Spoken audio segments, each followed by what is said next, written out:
शिवाय नमः शिवाय नमः शिवाय भोले नमः शिवाय नमः शिवाय नमः शिवाय नमः शिवाय भोले नमः शिवाय जय जय नमः शिवाय नमः शिवाय नमः शिवाय भोले नमः शिवाय नमः शिवाय नमः शिवाय नमः शिवाय भोले नमः नमः पार्वतीपते शिव हर हर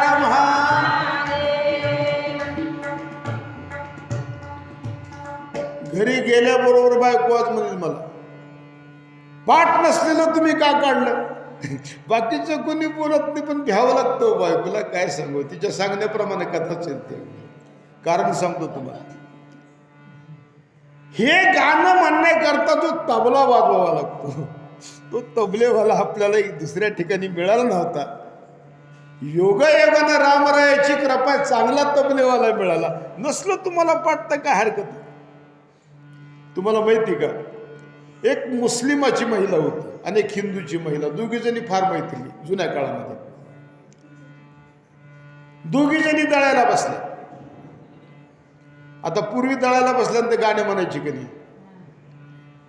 त्या मुस्लिमाच्या बाईला मराठी भाषा कळत नव्हती. मराठी बाईला ही मुसलमानी भाषा कळत नव्हती.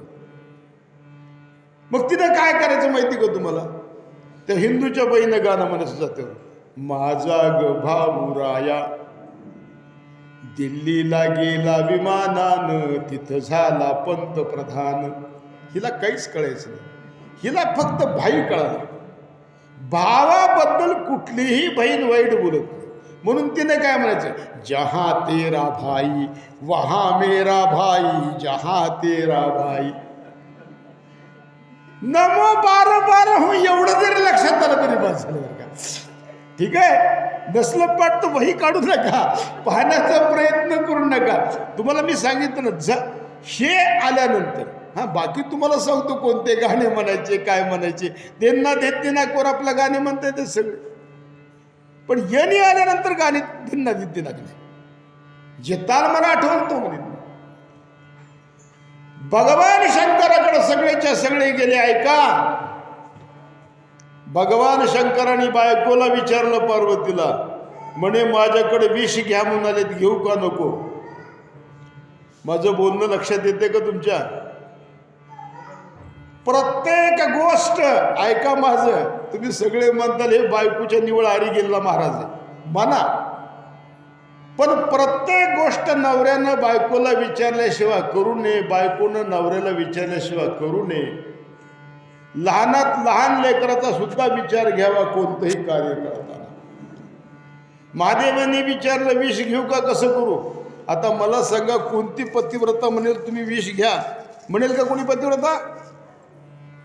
पार्वतीने काय सांगितलं जगत जननी महाराज पार्वती अंबा जगाची माता आहे. तिला कळायला लागलं नवऱ्याला विष घ्या म्हणावं तर नवरा मरतो आणि नका घ्या म्हणावं तर लेकरं मरतात. मातेनं काय सांगितलं भगवान तुम्हाला जे योग्य वाटते ते तुम्ही करा. कारण तिला माहिती भगवान शंकर जे करणार ते लोकाच्या हिताकरता करणार. आदिनाथ गुरु सकळ सिद्धांचा सगळ्याचे गुरुच शंकर बाबा. रामदास स्वामीने सुद्धा एका आरतीमध्ये फार सुंदर सांगितले देवी दैत्य सागर मंथन पै केले मंथन पै केले त्या माझी अवचित त्या माझी अवचित हळहळ सापडली हळहळ सापडली देवी दैत्य सागर मंथन पै केले देवा मंथन पै केले त्या माझी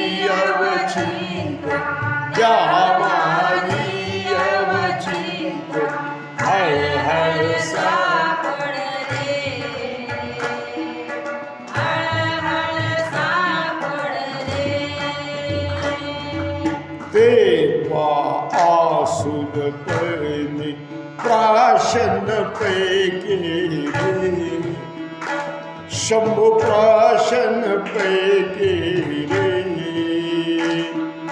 नीलकंठ नाम नीलकंठ नाम प्रसिद्ध झाले ओम जय जय शंकरा जी प्राशन पै केले देवा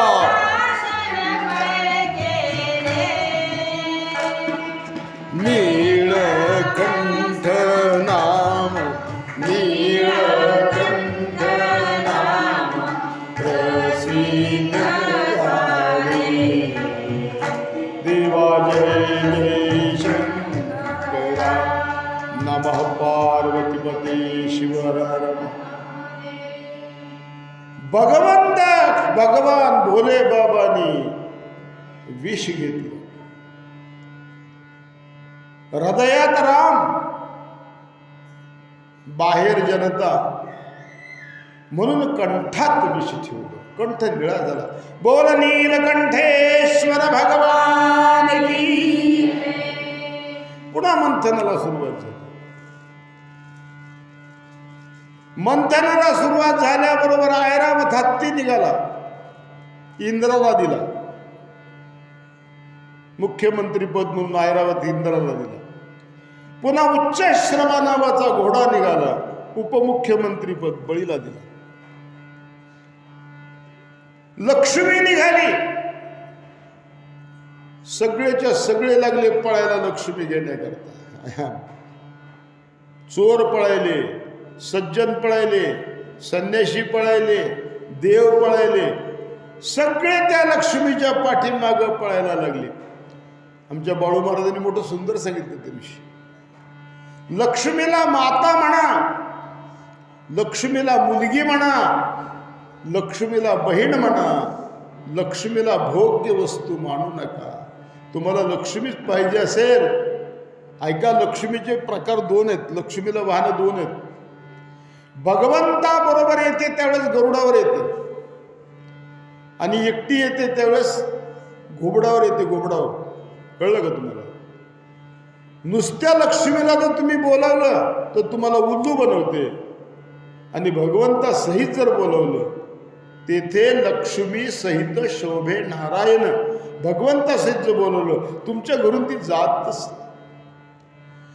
लक्ष्मीनं सगळ्याकडे पाहून न पाहिल्यासारखं केलं आणि पाठीमागं लांब एका झाडाखाली भगवान विष्णू परमात्मा उभे होते त्यांच्या गळ्यात गेली आणि माळ घातली सीतामाईने सांगितलंय तू का माळा घालते ग म्हणजे बाई तुझी जागा मोठी मी पायाजवळ बसते म्हणून लक्ष्मी भगवंताच्या पायाजवळ बसली बोल लक्ष्मी नारायण भगवान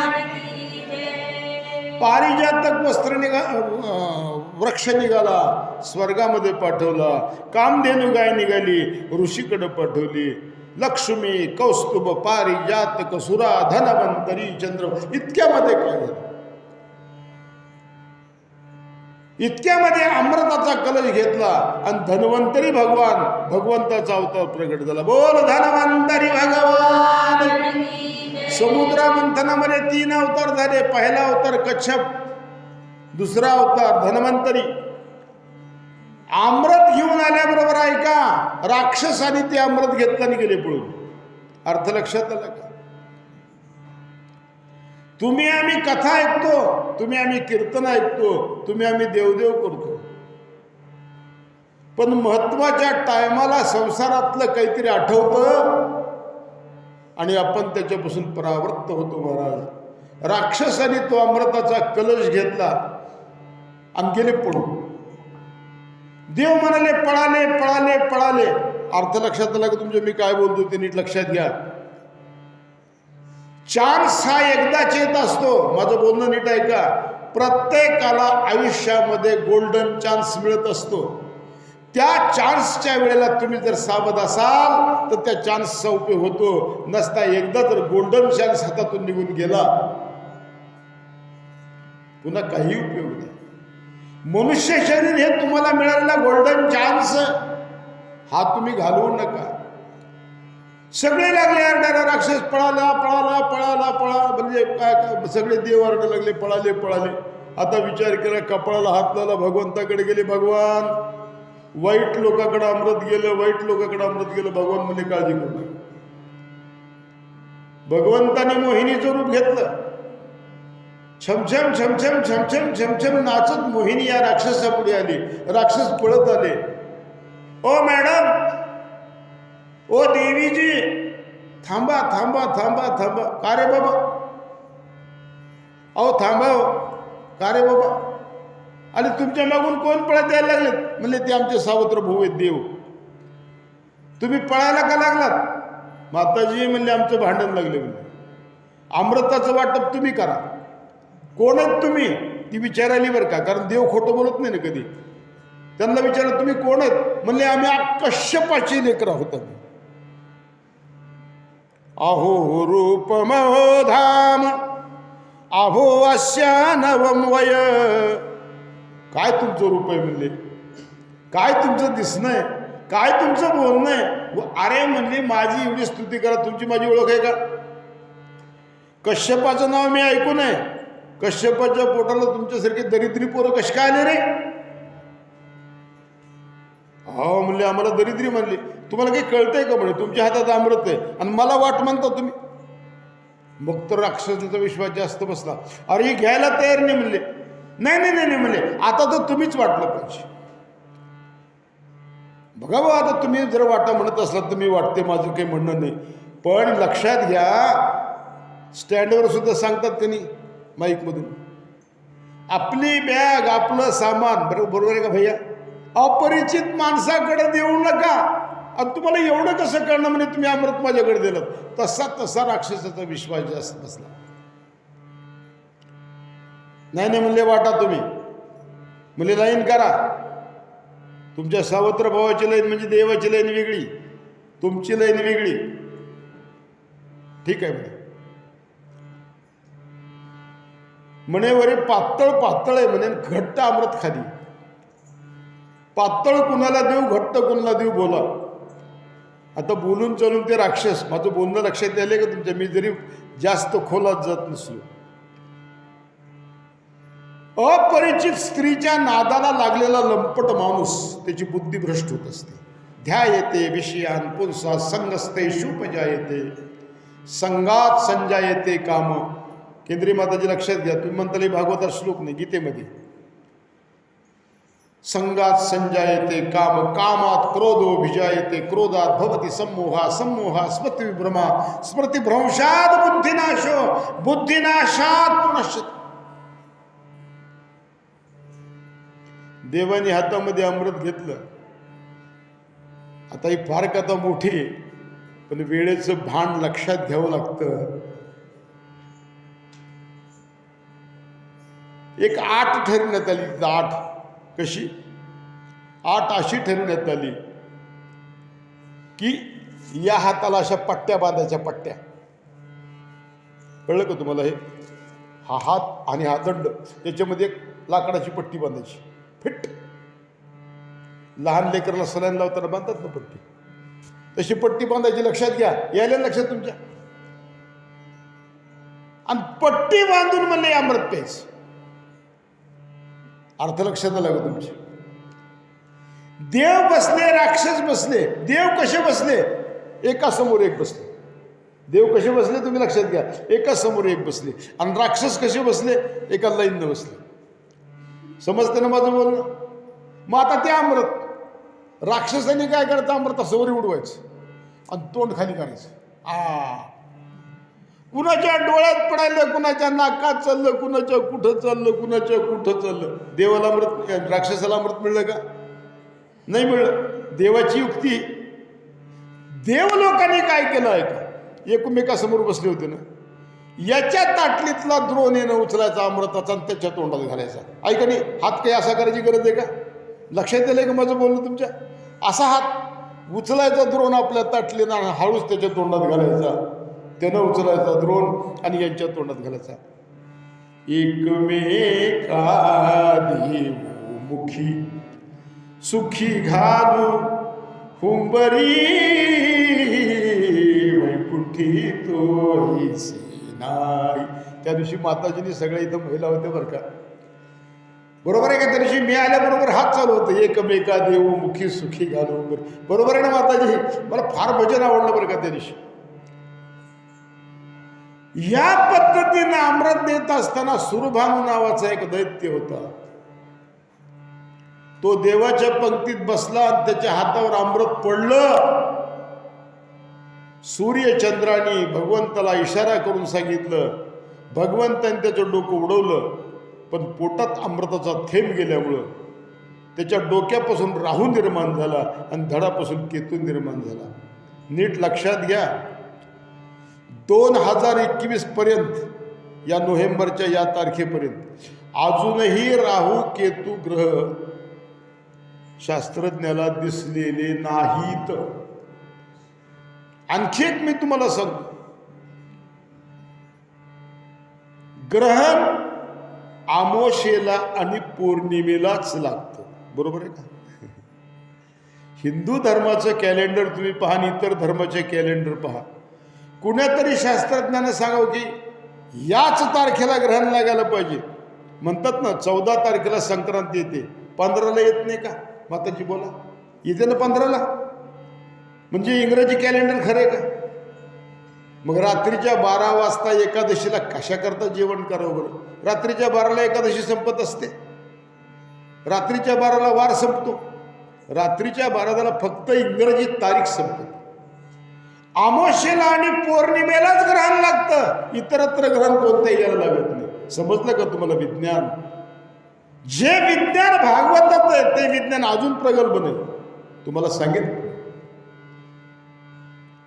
नंतर देवाचं आणि राक्षसाचं भयानक मोठं युद्ध झालं, भयानक मोठं युद्ध झालं, भयानक मोठं युद्ध झालं. उभं सुद्धा राहू शकता बरं का तुम्ही. तुम्हाला सांगतो अगदी इकडं नाही, रिलॅक्स बिलकुल. भागवतामध्ये कसं आहे, आता ते कीर्तनामधला नियम असतो. बरेच लोक म्हणतात महाराज खुर्चीवर कसं बसावं, कीर्तनातून उठून कसं जावं. भागवत कथेमधून ऐका, नीट सांगतो, उठून जाण्याची परवानगी भागवतकाराशिवाय सगळ्याला आहे. उठून जाण्याची म्हणजे माझ्या लक्षात घ्या, कुणाचा गुडघा दुखायला लागला तुम्ही उभं राहू शकता, कुणाला बाहेर जायचं, लक्षात आलं का? लघवी आवरत नाही कोणाला. कीर्तनात नियम आहे, कीर्तनातून उठायचं नाही. ऐक नाही. माझे परमप्रिय मित्र वैकुंठवासी बाबूरावजी सुवर्णकार यांचे वडील वास्कराचे कट्टर आधी, फार नियम कडक होते. पण त्यांची माझी चर्चा होत असताना त्यांनी सांगायचं, घरी त्यांची मी भागवत कथा करायची. तुम्हाला माहिती असेल बरं का, 11वा स्कंद भागवताचा लावलेला. भालेकर, त्यांनी भालेकरची मंडळी, तुमच्या आई हेरी बसायचं. तर त्याच्यामध्ये असं सांगितलेलं कथेमध्ये की कथेमध्ये रिलॅक्स होण्याकरता उठता येतं, बसता येतं, खुर्चीवर बसता येतं, कुठंही बसता येतं. कळलं का? तर तुम्ही रिलॅक्स होत जा. या पद्धतीनं तुमच्या माहिती करता मी सांगतो, भयानक मोठा देवासुरामध्ये संग्राम झाला, युद्ध झालं. या युद्धामध्ये सगळेच्या सगळे दैत्य देवानी मारले. पण ऐका, राक्षसाकडे सुद्धा भयानक मोठी ताकद होती. कोणती ताकद? बोल सद्गुरुदेव भगवान. सद्गुरूचा पाठिंबा राक्षसाला होता. शुक्राचार्याने मेलेले सगळे राक्षस बळीसहित सगळेच्या सगळे जिवंत केले. माझं बोलणं लक्षात आलं का तुमच्या? देवापेक्षा, अमृतापेक्षा सुद्धा सद्गुरूची शक्ती मोठी. ज्ञानोबराय बोलतात, मनोज जाणतेने गुरु भजिजे, तेने कृतकार्य होईजे, जैसे मूळ सिंचनी सहजे, शाखा पल्लव संतोष. हा सोनीसरचा मुलगा आहे, अपंग आहे. इतका देवाचा छंद याला. रामफेरी करतो का नाही? रामफेरीमध्ये अग्रेसर आहे, गीता म्हणण्यामध्ये अग्रेसर आहे, हनुमान चालिसा म्हणण्यामध्ये अग्रेसर आहे, कांडाचा पाठ करण्यामध्ये अग्रेसर आहे. मी तर म्हणतो याच्यासारखा सशक्तच कुणी नाही.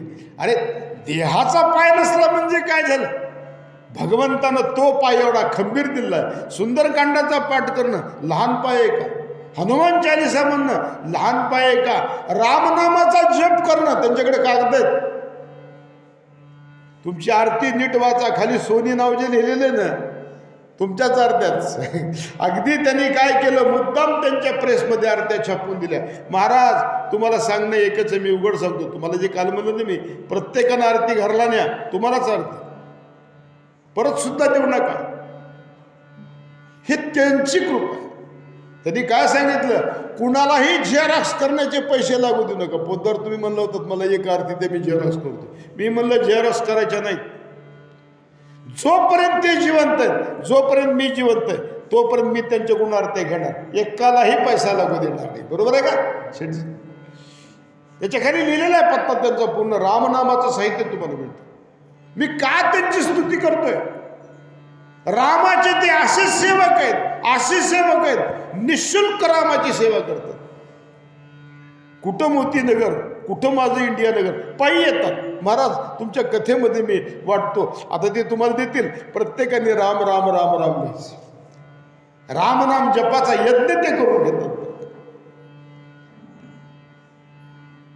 जप केल्यामुळे तुम्हाला गुरुची कृपा प्राप्त होते.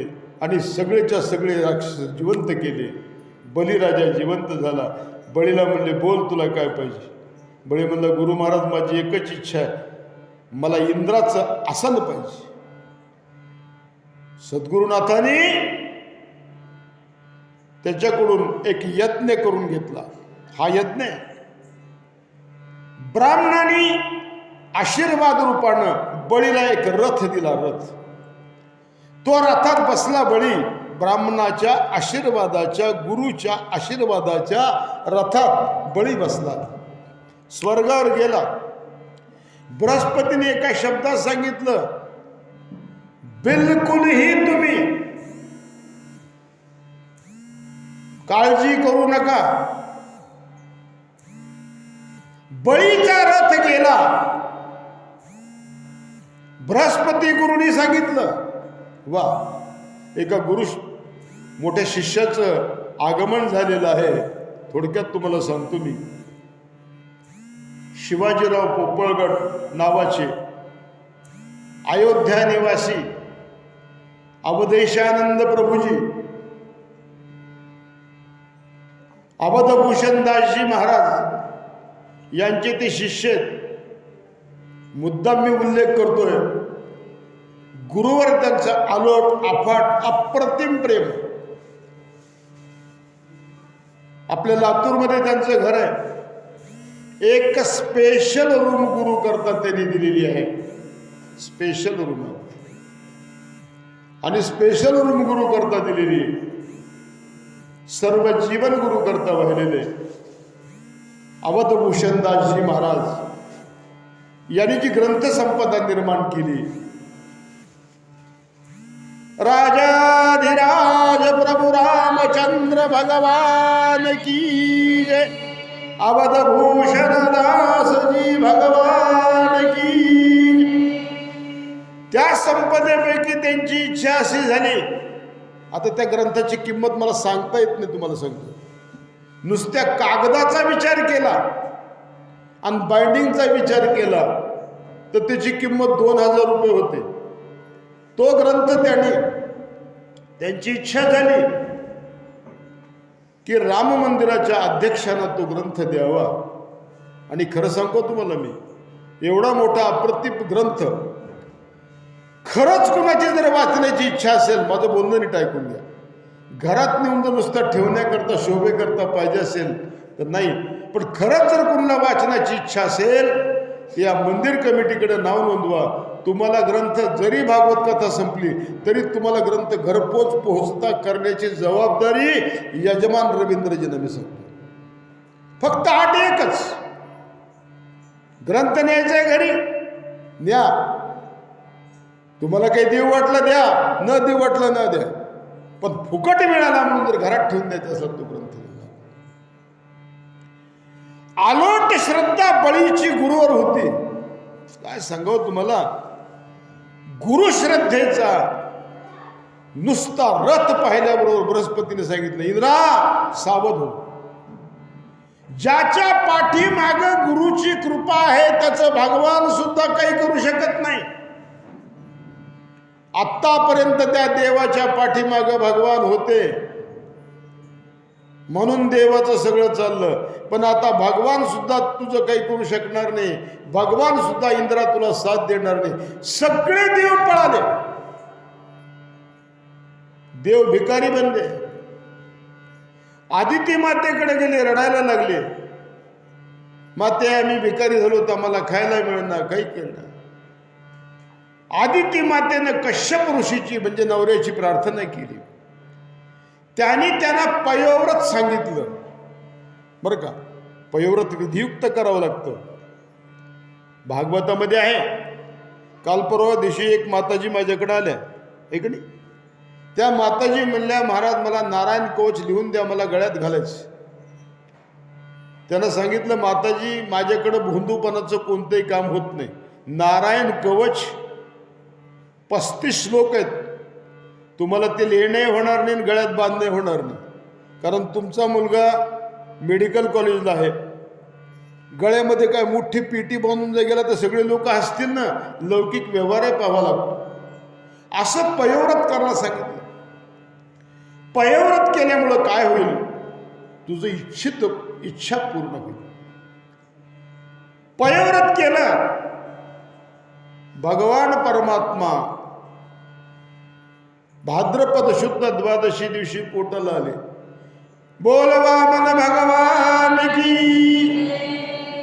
बोला माताजी, काय म्हणणं? काही नाही म्हणे, माझा इंद्र चंद्र हे सगळेच्या सगळे भिकारी झालेले, यांना राज्य परत मिळण्याकरता यांचं राज्य बळीने घेतलेले. म्हणले बळीला मारा. कथा नीट आहे का? भगवंताने हात जोडून सांगितलं, माते दुसरं कोणतंही काम सांग, मी जरी विश्वोत्पत्त्यादी हेतवी असलो, म्या बोलविल्या सूर्य बोले, म्या चालविल्या सूर्य चाले, म्या हलविल्या प्राण आले, जो जगाते चालिता, एवढा मी समर्थ आहे. पण गुरुच्या शिष्याचं मी काही सुद्धा करू शकत नाही माते, माझा नाईलाज आहे. अरे माझं काम बिलकुल ऐकणार नाही. माता असो, पिता असो, देव असो, भगवान असो, मला ते ऐकताच येत नाही. माझं नीट बोलणं आहे का? हिरण्यकश्यपूला सुद्धा देवाला मारण्याकरता उशीर झाला. तुम्ही कथा काला ऐकली. हिरण्यकश्यपूला मारण्याकरता देवाला उशीर झाला. कथा ऐकली तुम्ही? का देवाला उशीर झाला? देवाला विचारलं का उशीर झाला? म्हणले ना काल तुम्हाला मी श्लोक म्हणून दाखवला, प्रल्हादा तुला वाचवायला न करता मला उशीर झाला. बघा का उशीर झाला? कारण एकच होतं, जोपर्यंत तुम्ही भगवंताचा आणि जोपर्यंत तुम्ही गुरुचा संबंध जोडता तोपर्यंत देव सुद्धा तुम्हाला काही करू शकत नाही. प्रल्हादानं हिरण्यकश्यपूनं भक्ताचा म्हणजे प्रल्हादाचा माझा मुलगा म्हणून संबंध जोडला होता, देवाला मारता आलं नाही. आज बळीचा संबंध माझा गुरु म्हणून आहे. माझं बोलणं लक्षात आलं का? बळी शुक्राचार्याला गुरु मानतो, शुक्राचार्य बळी माझा शिष्य मानतात. देव म्हणले नाविलाज आहे माझा, मी ब्रह्मांड नायक जरी असलो तरी गुरुच्या शिष्याचं मी काही करू शकत नाही. समजलं? पुन्हा काय केलं सगळ्यांनी मिळून? या वामनाची मुंज केली. मुंज प्रत्येक धर्मामध्ये मुंज करण्याचा अधिकार आहे, पण कलियुगाच्या प्रभावामुळं ब्राह्मणाकडून सुद्धा ते कर्म सुटत चाललंय. अजून सुटलेलं नाही पण सुटत चाललंय. बाकीच्याला बोलण्यात काय अर्थ? प्रत्येक समाजामध्ये मुंज, म्हणून या वामनाची मुंज केली. पार्वती मातेनं पात्र दिलं, लक्ष्मीनं छत्र दिलं. नीट माझं बोलणं आहे का? भगवान ज्यावेळेस जन्माला येतात, अवतार घेतात, त्यावेळेस लक्ष्मी त्यांच्या बरोबर येतेच. तुम्ही म्हणाल महाराज दत्तात्रेय जन्माला आले, अवधूत चिंतन श्री गुरुदेव दत्त. दत्तात्रेय भगवान जन्माला आले, त्यांच्याबरोबर लक्ष्मी कशी आली?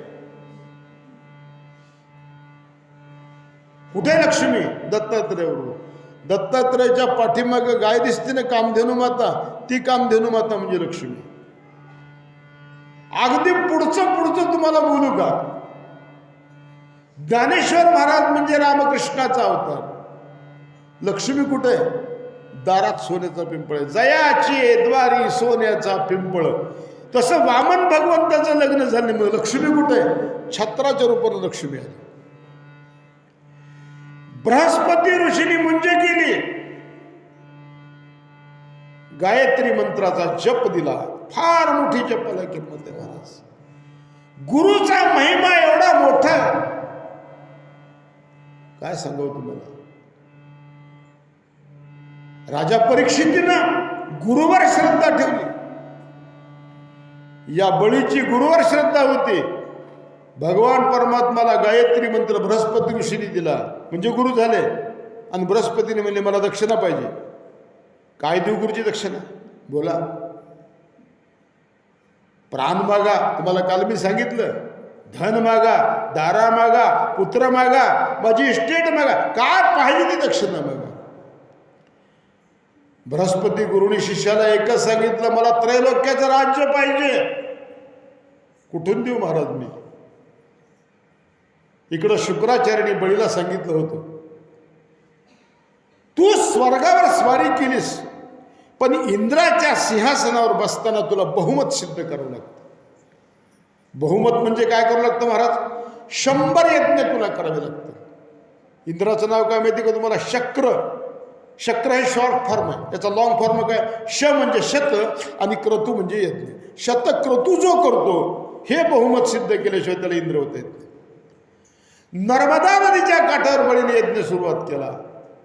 बृहस्पतीने भगवंताला त्रैलोक्याची संपत्ती मागितली. भगवान परमात्माला अडचण पडली, आता काय करू, आता काय करू, आता काय करू, आता काय करू. बळीच्या दारात गेले. बळीला वाटायला लागलं, अरे वा वा वा वा वा, काय माझं भाग्य. कोटी सूर्याचं तेज असलेला ब्रह्मचारी ब्राह्मण माझ्या दारात उभा. माझ्यासारखा भाग्यवान कोण? आणि काय सांगावं तुम्हाला, बळीनं स्वागत केलं. भगवान परमात्मा आत आले नाहीत. माझं नीट लक्षात घ्या, कथा नीट आहे का? बळीबद्दलची कथा तुम्हाला समजली जाते ना, ती कथा फार वेगळी आहे. दारात बळीच्या गेले, पण घरात नाही गेले. बळीनं बोलवलं, महाराज काय दक्षिणा देऊ, बोला. सांगायला सुरुवात केली. बळी एवढं पोरग बोटू, बळी तुझे पंजोबा एवढे श्रेष्ठ की त्याने खांबात भगवंताला प्रकट करायला लावलं. तुझे आजोबा एवढे श्रेष्ठ, त्यांच्याकरता भगवान परमात्माने नरसिंहाचा अवतार घेतला. पंजोबा म्हणजे हिरण्यकश्यप, आजोबा म्हणजे प्रल्हाद. तुझे वडील एवढे श्रेष्ठ, विरोचन, आणि त्या विरोचनाने काय सांगावं तुला, सगळीच्या सगळी अगदी या सगळी भगवंताच्या सेवेकरता, गुरुच्या सेवेकरता पूर्ण जन्म घातला. त्यांचा तू मुलगास, काय पाहिजे ते देतो म्हणणं हे तुझ्याकरता काही अवघड नाही. पण मला म्हणले 3 पाय जमीन माझ्या पायानं मोजून पाहिजे. मोठ्यानं बळी हसला. काय मागता म्हणे? हे स्वागतम तू नमस्तुभ्यम ब्रह्मन् किं करवामते ब्रह्मर्षीणाम तपसाक्षाम मन्येवार्य वपुर्धरम. अहो काय पाहिजे ते तुम्हाला मागा ना. बळी मला काही नको, 3 पद जमीन पाहिजे. 3 पद, 3 पाय नाही, 3 पद जमीन मला पाहिजे. बळीने विचार केला आणि शुक्राचार्याने विचार केला. बोलायला तर म्हाताऱ्यासारखं बोलायला लागलाय. याला माझ्या पंजोबाची ओळख, याला माझ्या आजोबाची ओळख, याला माझ्या वडिलाची ओळख, स्वभाव माहिती. पोरगं तर एवढं आणि मागायला तर मागायला स्वतःच्या पायानं 3 पद जमीन. शुक्राचार्याला आश्चर्य वाटलं. शुक्राचार्याने ध्यान लावलं आणि बलीला त्याने सांगितलं, बळी एत वैरोचन वाक्यम धर्मयुक्त ससुतनम निशम्य भगवान प्रीत प्रतिनंदेदमब्रवीत. बळी विचार कर. बळी म्हणला, ब्राह्मण श्रेष्ठ, एवढ्या मोठ्या मोठ्या गोष्टी तुम्ही करता आणि मागण्याच्या बाबतीत मात्र लेकरासारखं तुम्ही मागता. याला काही अर्थ आहे का? शुक्राचार्याला आश्चर्य वाटलं, कारण गुरु हा प्रत्येक शिष्याच्या मागे पुढे उभा राहे, सांभाळीत आलियाघात निवारावे. शुक्राचार्याने ध्यान लावलं आणि शुक्राचार्य काय म्हणले ऐका. येश वैरोचने साक्षात मधुवंती भगवान विष्णुरव्यय कश्यपादितेर्जातो देवानां कार्य साधका. बळी हा ब्राह्मण नाही, क्षत्रिय नाही, वैश्य नाही, शूद्र नाही, हा देवादिदेव आहे. आदिती कश्यपाच्या पोटाला आलेला आहे आणि केवळ देवाच्या कार्याकरता, तुझा बदला घेण्याकरता तुझ्या दारापुढे आलेला आहे. अजिबात याला काही देऊ नको. बळी म्हणला, असं नाही, मी एकदा वचन दिलंय आणि दिलेलं वचन मी कधीच माघारी घेणार. शुक्राचार्य म्हणले, बळी तुला मी सांगतो, काही ठिकाणी दिलेलं वचन मोडता येतं. याला म्हणायचं शुक्रनीती. कुठं कुठं मोडता येतं महाराज? स्त्रीषु धर्म विवाहेच वृत्त्यर्थे प्राण संकटे गो ब्राह्मणार्थे हिंसायाम नानृतम स्याजुगुप्सितम. बायको बरोबर विनोदानं बोलत असताना खोटं बोलता येतं, पुण्य. म्हणजे नवरा बायकोच्या विनोदामध्ये दोघालाही खोटं बोलता येतं. लग्नामध्ये थोडक्या कारणावरून जर लग्न मोडत असेल तर लग्न जमविण्याकरता खोटं बोलता येतं, पुण्य. गायीची ब्राह्मणाची जर हिंसा होत असेल तिथं खोटं बोललं तर पुण्य. व्रताचं जर खंडन होत असेल तर तिथं खोटं बोलायचं आलं तर नांदृतम शाजुगुप्सितम, त्या ठिकाणी खोटं बोलता येतं.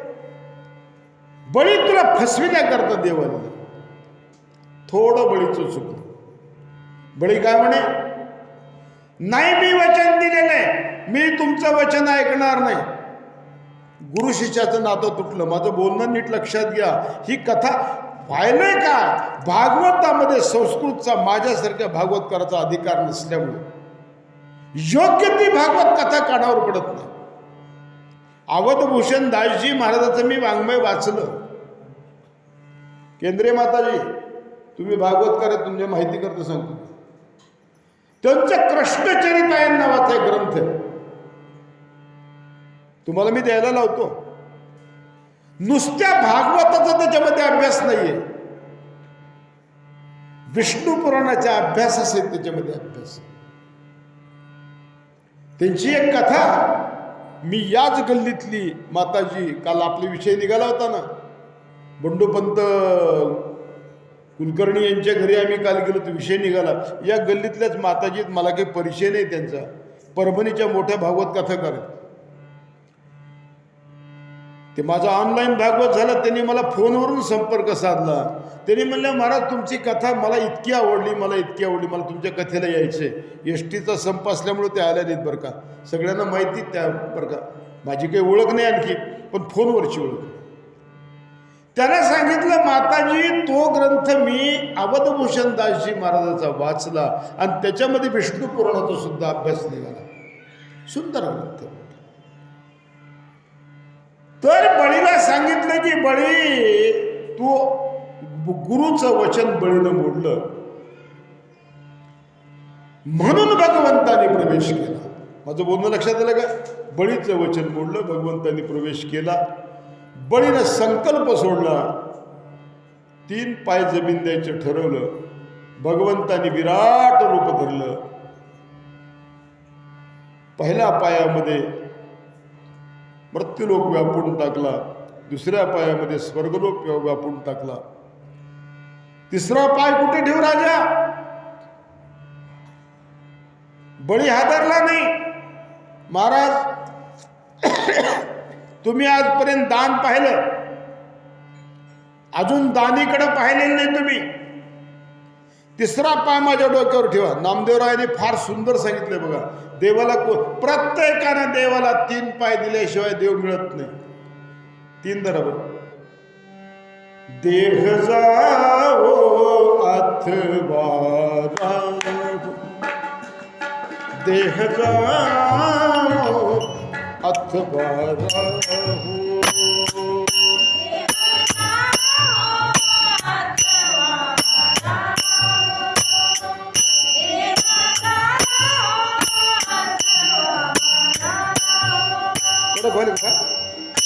एक धर्म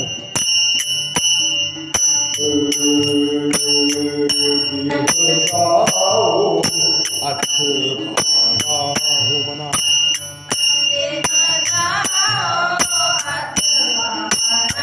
आणखी एकदा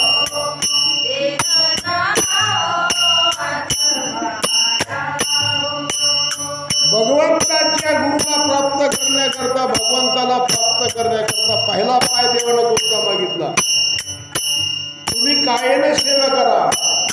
बोला, देह कायिक भाव, देह.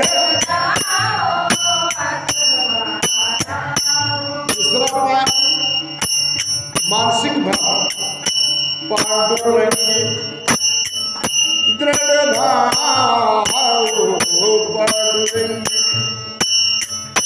दृढ भाव, दृढ भाव. देह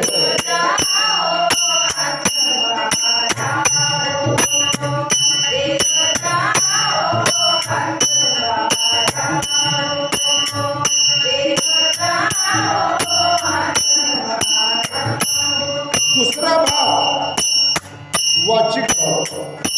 हा झाला काही भाव. भगवान माझा देह तुझ्या करता गेला काय किंवा राहिला काय, मला देहाची परवड. दुसरा वाचिक भाव लक्षात घ्या. दुसरा पाय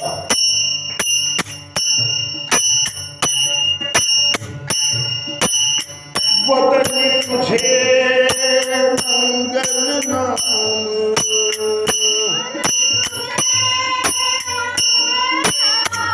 सावकाश वदनी तुझे मंगल नाम. 7वी मात्रा. वदनी तुझे मंगल नाम.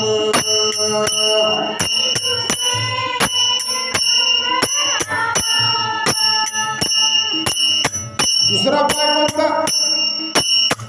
वाचिक भाव. रात्रंदिवस तुझं मी माझ्या वाचनामध्ये. मानसिक भाव कोणता?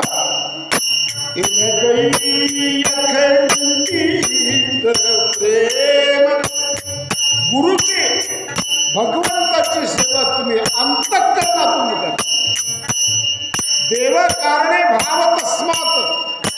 तुमच्या पैशांची गरज नाहीये, तुमच्या इष्टतेची गरज नाहीये. भगवंताला गुरुला वस्तूची गरज नाहीये. भगवंताला गुरुला फक्त तुमच्या प्रेमाची गरज आहे, तुमच्या भावाची गरज आहे. चोखोबाळांनी सेवा केली, भगवंतांनी त्याच्या बायकोचं बाळंतपण केलं. रोहिदास महाराजांनी कातड्याचा पैसा दिला, चंद्रभागा मातेला अमूल्य समज. वचनी तुझे मंगल नाम,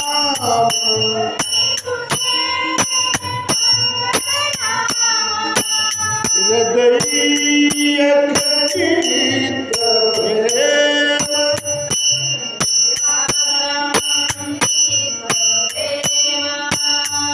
नाम म्हणे केशव राजा, केला नेम जानवी माझा. नामदेवरा एकच सांगतात, भगवान तू माझ्या हाताने नैवेद्य खातोस, याचं मला गरज नाही. रात्रंदिवस तुझं नाम माझ्या तोंडात राहतो. माझा देह, रामदास स्वामी सांगतात ना, तुझे कारणी देह माझा पडावा, तुझे कारणी देह माझा पडावा. उपेक्षु नको गुणवंता अनंता, रघुनायका मागणे आता. नाम म्हणे केशव राजा,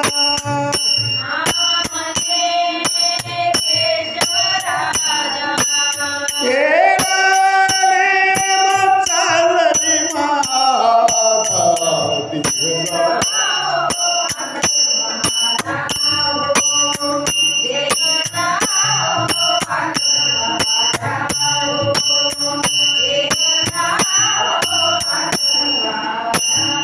बोल सद्गुरुदेव भगवान. बळीनं 3 पद दिले. कोणते कोणते दिले? देह दिला,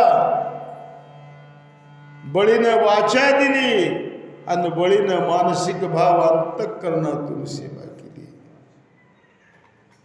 बळीला भगवंतानी बांधलं, लक्ष्मीला समजलं, पण भगवंताचं मन इतकं द्रवीभूत झालं आहे का? बळीनी भगवंताला विचारलं, भगवंतानी बळीला विचारलं, तुला काय पाहिजे बोल. त्यानं म्हणले, मागू. मागणार तर नव्हतोस, कारण मी तुला दिलंय. घेसी तेव्हा देशी ऐसा असशी उदार मागतो म्हणजे तुला. आता या दृष्टीपुढे ऐसा तूच राहे, जो मी तुझं पाहे. भगवान, ज्या वेळेस मी तुला पाहीन तुझ्याकडं, त्यावेळेस तू माझ्या समोर उभं राहायला पाहिजे. देव म्हणजे ठीक आहे. बळीला सांगितलं की इंद्राचं राज्य हे क्षणिक आहे. जव जव पुण्याची पाबुटी सरे, सवेची इंद्रपणाची उटी उतरे. ये उदागती माघारे मृत्युलोका.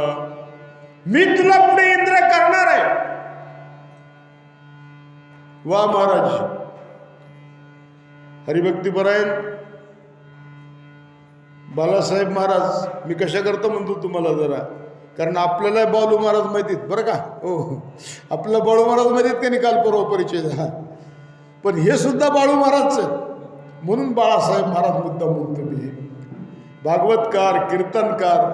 आपल्या मंदिरात तुम्हाला मी काल परिचय सांगितला ना, आम्हाला नारदीय कीर्तन येत नाही, पण यांना येतं. रामदास स्वामीच्या दरबारामध्ये यांचा एवढा मोठा अधिकार आहे.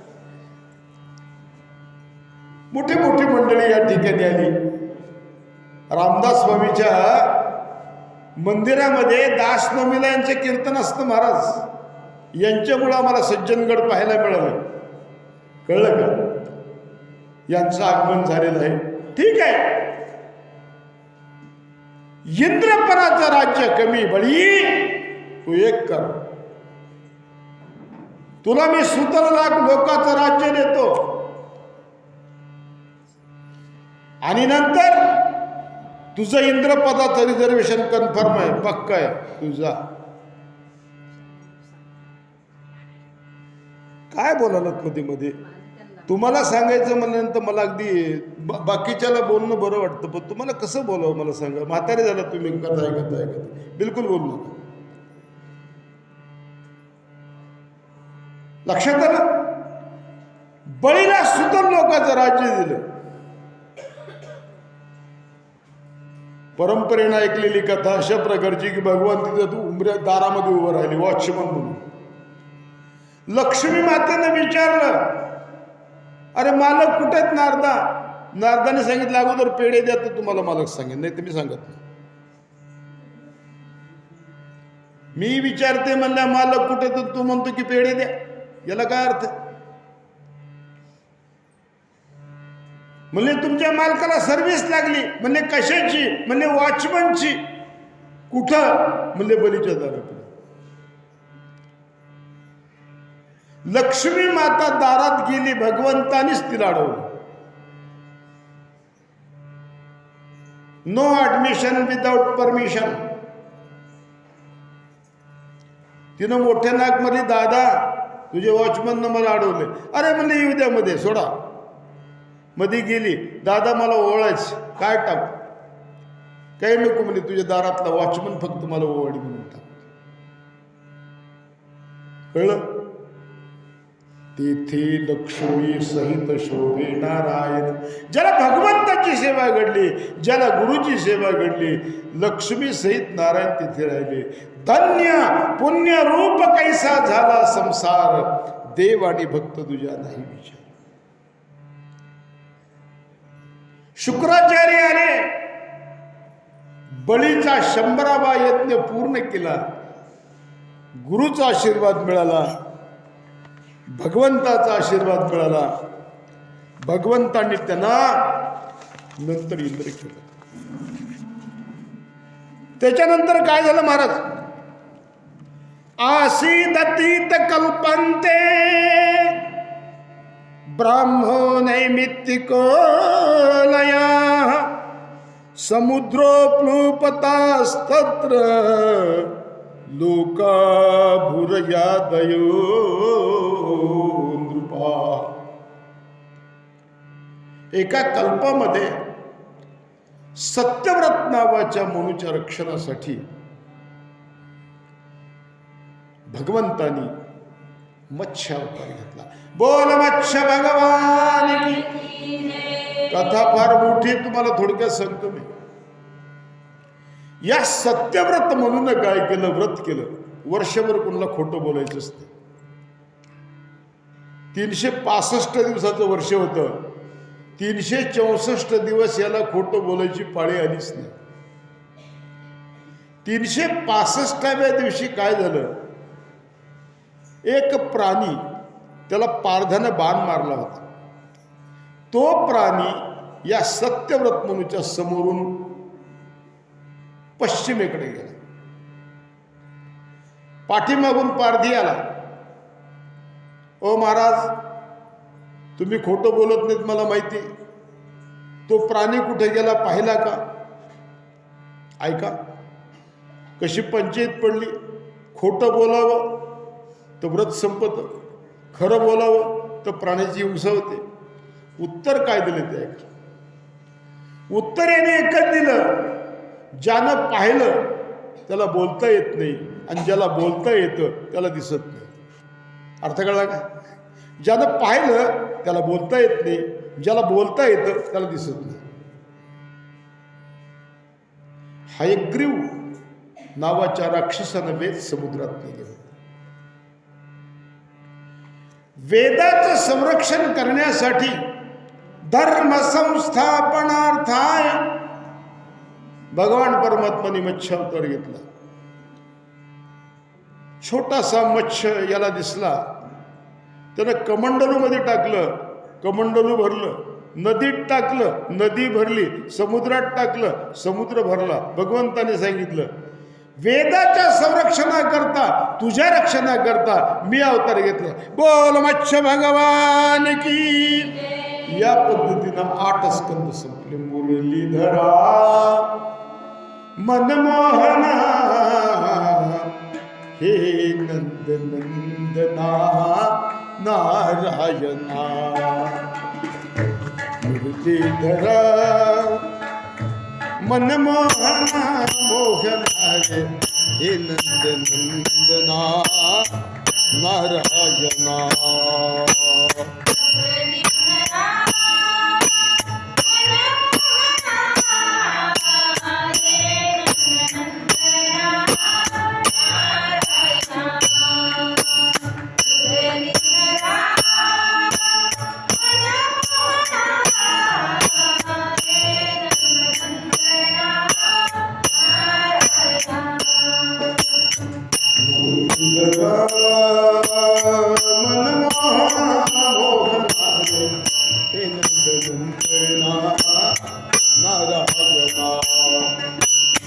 मुरलीधरा मनमोहना हे नंद नंदना नारायणा.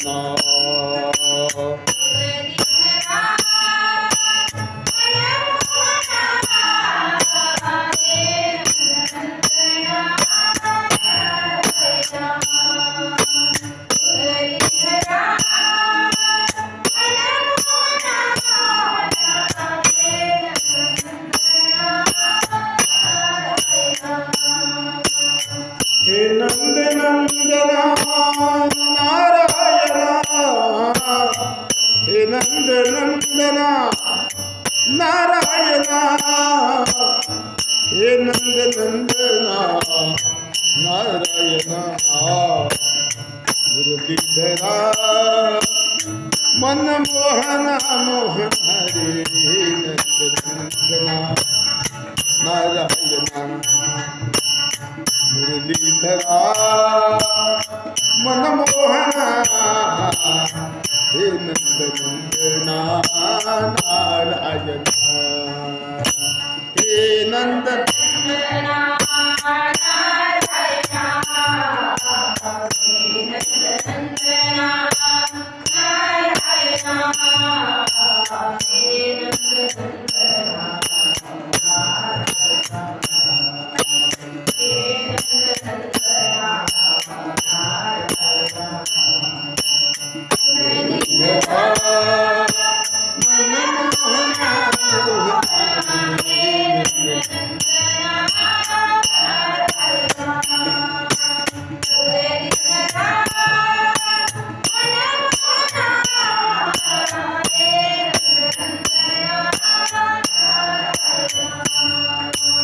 हे माधव हे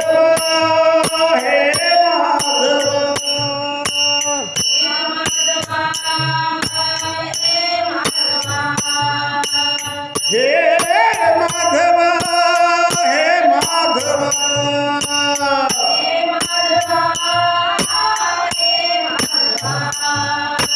राधा वल्लभ श्री माधवा. राधा वल्लभ श्री माधवा. श्री राघवा श्री राघवा जानकी वल्लभ श्री राघवा. श्री राघवा श्री राघवा राघवा जानकी वल्लभ श्री राघवा.